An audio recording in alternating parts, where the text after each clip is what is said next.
पंकजा मुंडे यांच्या मेळाव्यामध्ये वाल्मिक कराडचे पोस्टर्स देखील झळकले। कोणाचे पैसे घेऊ नका, गुंड पाळू नका असं पंकजा मुंडे म्हणाल्यात। तर माझी मीडिया ट्रायल सुरू होती तेव्हा माझी बहीण माझ्याजवळ बसून मला धीर देत होती असं धनंजय मुंडे यांनी म्हटलंय।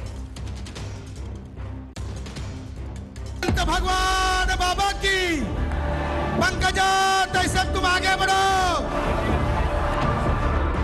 पंकजा मुंडेंच्या भगवानगडावरच्या मेळाव्यात प्रचंड गर्दी झाली।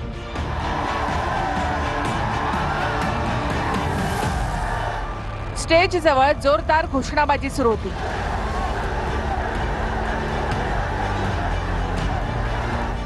त्यामुळे धनंजय मुंडे आणि पंकजा मुंडे भाषण देताना वैतागले।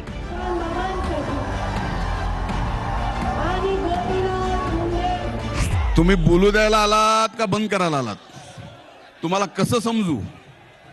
मला सरळही समजून सांगता येतं आणि उलटही सांगता येतं।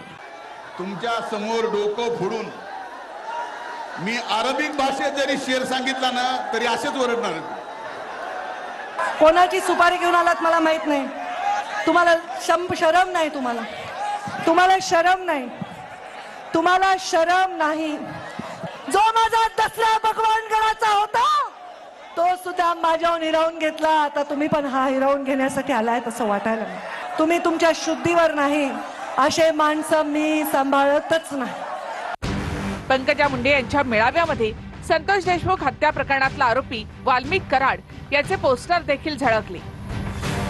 त्यानंतर पंकजा मुंडेंनी कोणाचे पैसे घेऊ नका, गुंड पाळू नका असा सल्ला कार्यकर्त्यांना दिला। नका कुणाचे तुकडे उचलू, नका कुणाचे पैसे घेऊ, नका खोटे काम करू, नका खोटे धंदे करू, नका गुंड बंड पाळू। काही गरज नाही हे करायची। चांगल्या माणसाचं चांगलंच होते। भगवान बाबाचे आशीर्वाद त्याच्या मागे असतात। पंकजा मुंडे यांचं गुंड पाळू नका हे वक्तव्य कुणाला उद्देशून होतं याबद्दल आता चर्चा सुरू झाल्या। या मेळाव्यामध्ये अडचणीच्या काळामध्ये साथ दिल्याबद्दल धनंजय मुंडेंनी पंकजा मुंडेंचे आभार मानले।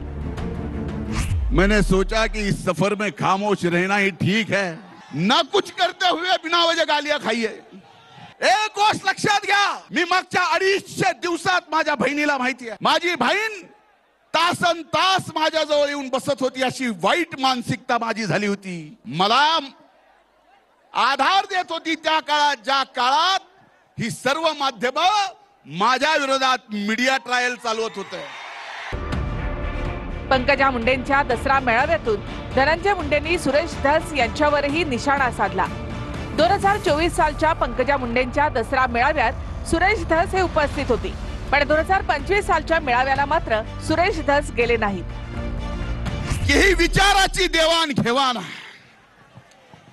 मी देवाणघेवाण बघत असताना पुढे आलो, परत मागे बघितलं, पुढे आलो, परत मागे बघितलं। मग मागच्या दसऱ्याला मी होतो, मागच्या दसऱ्याला मी होतो, त्यातले अनेक जण मागे दिसनात। म्हणलं कामून